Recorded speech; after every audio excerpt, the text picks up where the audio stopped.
When it comes to business, even at a high level, risky ventures sometimes come with pretty big consequences. In the case of Netflix, it comes with many billions in consequences. Let's check it out. Ladies and gentlemen, hiss and foes, welcome to the Culture Casino!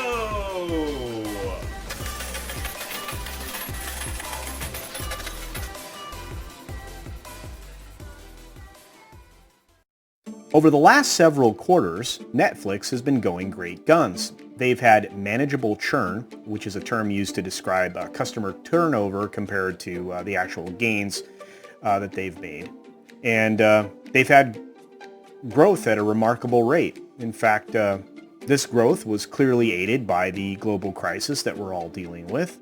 And it's really helped them substantially. Then they made a choice to promote and stream a reprehensible film that presents prepubescence in compromising ways that is patently disgusting. Or at least that's what most of the civilized world believes anyway. They came out in defense of the film and apologized for the poor marketing techniques. Well, they did a very poor job of apologizing for the poor marketing techniques. That apology obviously didn't work very well. Everybody could see that it was a lot more than a poster that was a problem with this film. The discontent and the outrage grew, and it grew substantially over time. The crescendo of which actually resulted in a very, very high churn rate and a legal suit that was brought by the state of Texas.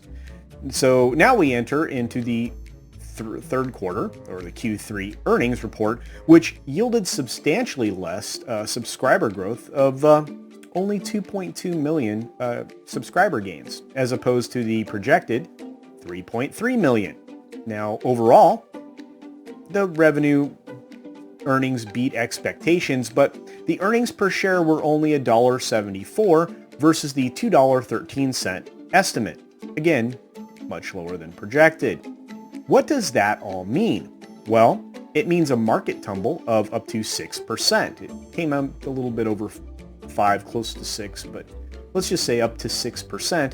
In real world money, that's a loss of about $13.9 billion from Netflix's market cap. That's a lot of money. 13.9 billion? Holy cow. What's even stranger is that Netflix right now has changed the way they're going about offering their services to potential customers. They are abandoning the free trial model in favor of something that they are calling StreamFest. Now, this StreamFest promotion is designed to feature a 48-hour free use window. At its essence, it's similar to what HBO allows when they do a free weekend of the channel being available to help introduce people to the use of the service. So it's just a different way of marketing, but maybe less valuable to some? Hard to say. Netflix added less than 200,000 American subscribers in Q3 of those 2.2 million, which means they got 2 million somewhere else. But as mentioned before, in the United States, they had an incredibly high churn rate.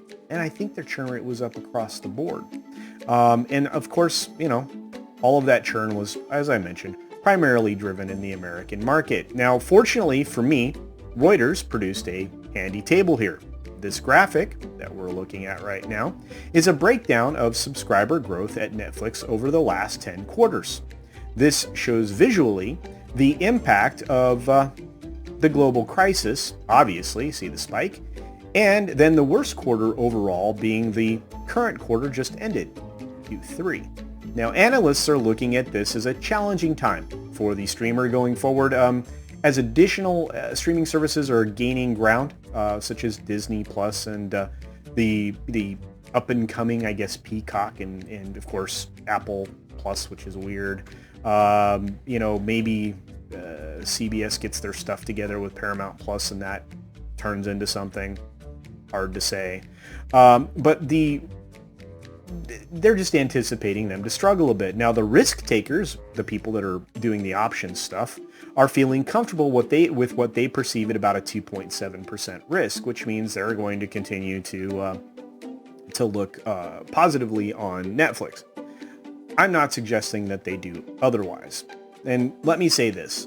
Netflix isn't going anywhere, and I'm certainly not suggesting that they will. I do believe that they will have to start responding to and respecting their customers more than obviously they currently do. They seem to have disdain for their customers, which isn't a smart business model.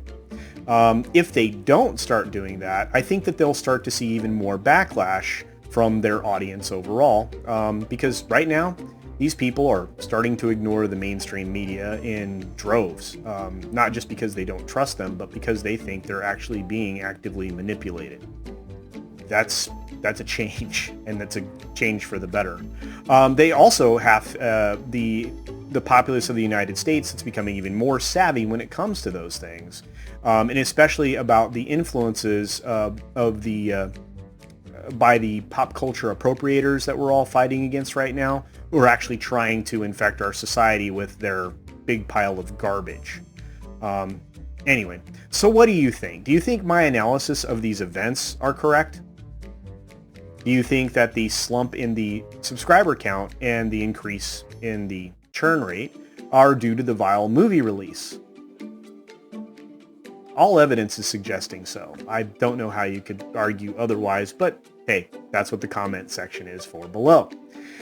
So anyway, thanks so much for coming by today. I truly appreciate it. I wanted to make this a pretty brief video, and I'm glad that you took the time to watch it all the way through.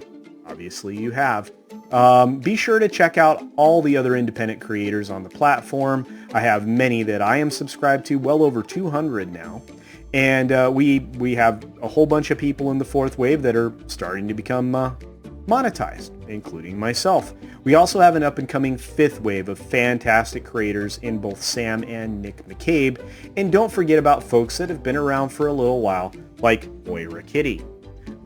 Moira Kitty makes some pretty fun content. She has some very enjoyable live streams, and kind of is just a fun place to hang out from time to time. So be sure to check out her channel, and, you know, if you like it, subscribe. Otherwise, as I always say, be sure to take care of yourself, take care of others, wash your hands because it's good hygiene. And until next time, bye. Thanks for visiting today. Be sure you're subscribed and hit that for alerts. Yay! Of course, like and share all of the videos that you can, as it helps with the algorithm. Have a great day.